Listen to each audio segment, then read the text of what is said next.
নমস্কার, তোমরা সবাই কেমন আছো? আশা করি সবাই ভালো আছো। আজকে একটি কুচি দেওয়া বালিশের কভার বানাবো। দুইটা কাপড় নিয়েছি একই সাইজের, এটা লম্বা নিয়েছি 21.5 ইঞ্চি আর চড়া নিয়েছি 16.5 ইঞ্চি।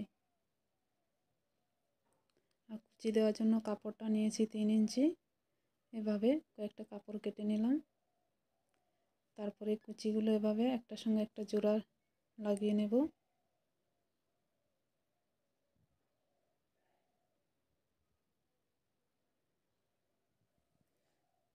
এভাবে 5-6 পিস যা আছে সব জোড়া লাগিয়ে নেব।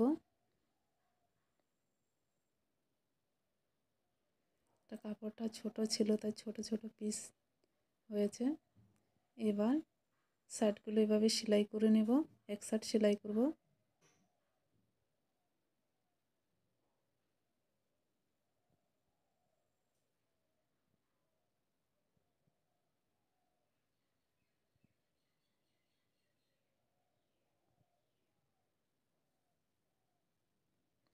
এগুলো 1 ইঞ্চি আর এটা 1/2 ইঞ্চি করে চওড়া কেটেছি।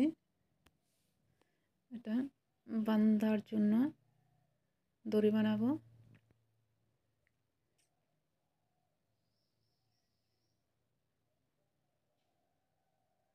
যে 1 ইঞ্চি চওড়া কাপড়টা কেটেছি সেটা এখানে লাগাবো আর দড়িটা যেখানে যেখানে দেব সেখানে দাগ দিয়ে দিলাম।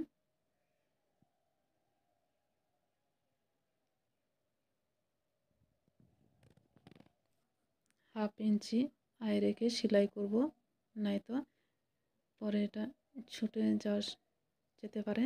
তা হাফ ইঞ্চি আয় রেখে দেব। আর যে দড়িটা দিয়ে দিলাম, এভাবে দুইটা দড়ি দিয়ে সেলাই করে নেব। তারপর উপর থেকে আরেকটা চাপ সেলাই করে দিয়ে দেব।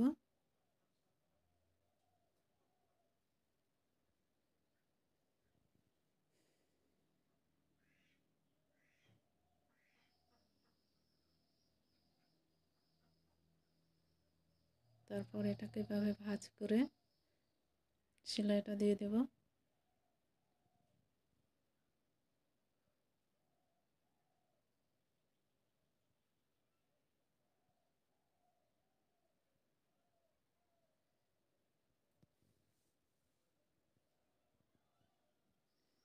তারপরে এবার পরের পার্টটি রেডি করে নেব।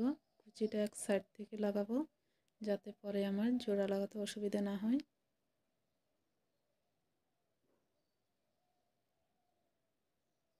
অল্প ছেড়ে দিয়েছি। তারপর এখানে ছোট ছোট করে কুচি বসিয়ে নেব।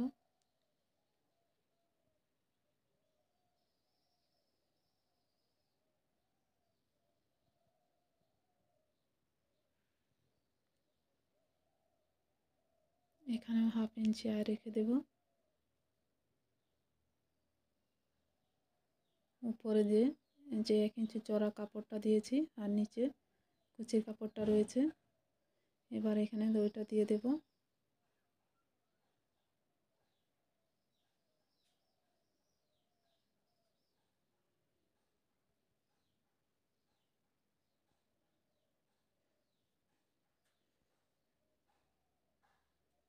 তারপরে এখানে আরেকটা দড়ি লাগিয়ে দেব। তারপরে এটার উপর দিয়ে সেলাই করে নেব।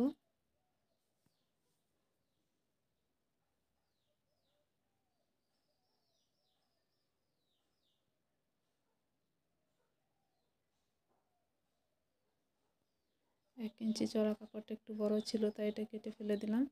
তারপরে এটার উপর দিয়ে আবার চাপ সেলাই করে দেব।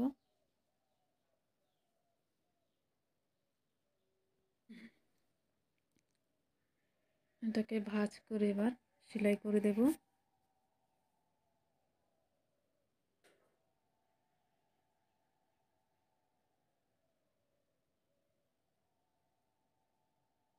সেলাই করা হয়ে গেল। এবারে এটাকে কুচিটাকে এই সাইডে এইভাবে দিয়ে তারপরে রেডি করা পাটিটার উপর বসিয়ে দেব।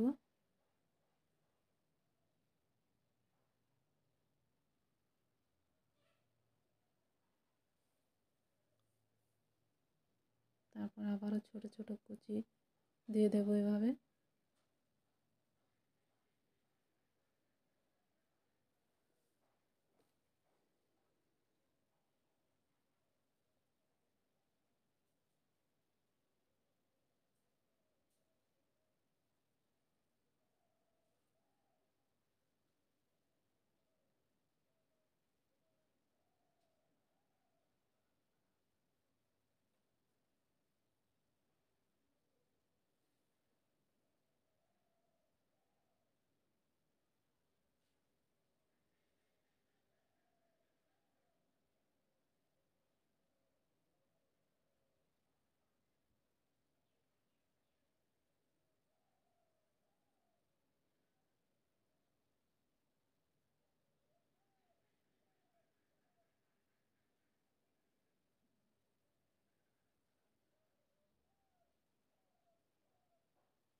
এবার যেখান থেকে সেলাই শুরু করেছিলাম সেখানে এসে এবার কাপড়টা কাটবো,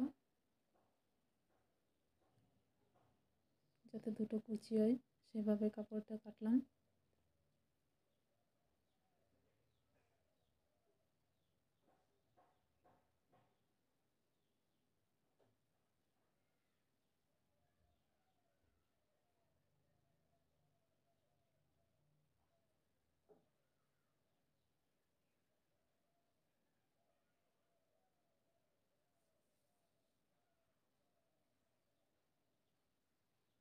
জোড়া লাগানো হয়ে গেল।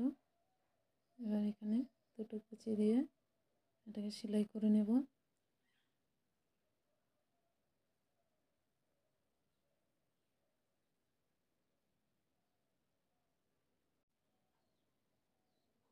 চারপাশ সেলাই করা হয়ে গেল। এবার এটাকে ডবল সেলাই করে দেব।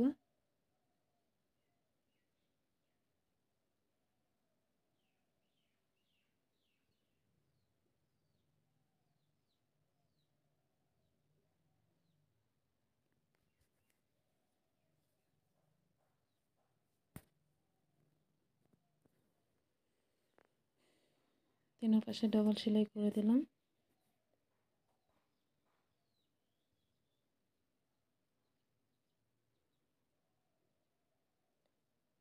কভার বানানো রেডি হয়ে গেল। এবার বালিশে লাগিয়ে দেখব বালিশে ফিটিং হলো কিনা।